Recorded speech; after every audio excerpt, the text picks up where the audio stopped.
Pastor Paul has remained strong and staunch this entire time and allowed so many people to really keep their faith. What a service to the community. Thank you, Paul. Thank you so much. Ladies and gentlemen, it's an honor for me to be standing here today. My name's C Jonas. I'm running an independent campaign for the Senate in this year's federal election, and we are making up. Thank you very much. Thank you so much.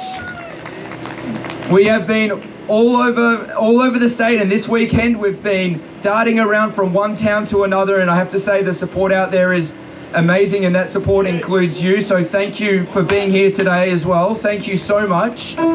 Now, running as an independent for the Senate, ladies and gentlemen, it's not all that common, but I've decided to do it this time round.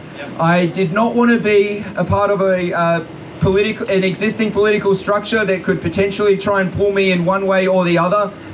This is a very, very challenging task, but we're up for the challenge, and I can tell you that the community is behind us, and the main reason for me doing this is I feel a duty to give back to this country and to be answerable directly to the people rather than some big donor or somebody pulling the strings. So that's why I've done it this way.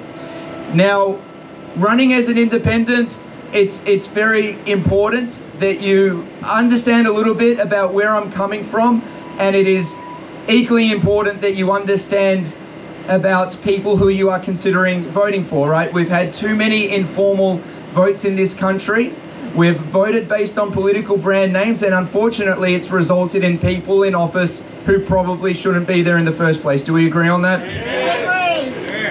Have these people done right by us over the years? Absolutely not. Can we agree that the role of a member of parliament is an extraordinary one because their decisions impact our lives?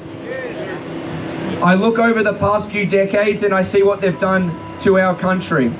So I compare now to when I grew up in the 80s. I grew up in a place called Emerald. Who here knows where Emerald is? Yeah. All right, fantastic. I grew up on a nice block. We had chooks, we had veggies, we had fruit trees. There were lots of independent businesses, and we had a great manufacturing base. And if you fast forward to today, our politicians have really sold it all away. Nobody voted on our manufacturing being sold out to foreign lands. Nobody voted for the commercialization of our water, which allows commercial giants and investment firms to buy up all the water when it's wet and to hold farmers hostage when there's a drought. Did anyone here vote for that? No. We've seen a tremendous attack on our primary producers, people that we should hold in high regard, people that we should protect. 10,000 farms gone out of business in 10 years, and they're all saying the same thing: we could not afford to run our farms. A major reason being the commercialization and trading of water, the holding of water stocks by politicians who claim that they're representing people in those agricultural communities. Can we all agree this is a massively important issue and one that needs to be once again brought to the forefront and fought really hard for? Do we agree that our primary production, our food production, is worth protecting at all costs? We've also seen, of course, the trading away of our very basic freedoms. Let me ask you a question, ladies and gentlemen. If there is a public threat to health out there, whose responsibility is it to take care of your health and the health of your kids? It's your responsibility. That's right. It's not the role of government. Government, again, by intervening, has overstepped the mark.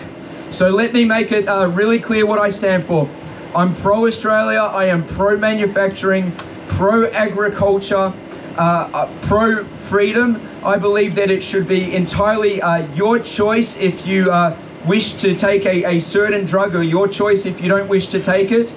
And through the context of COVID-19, my stance is really clear and simple, and that is I am calling for the permanent disabling of pandemic emergency powers in Australia.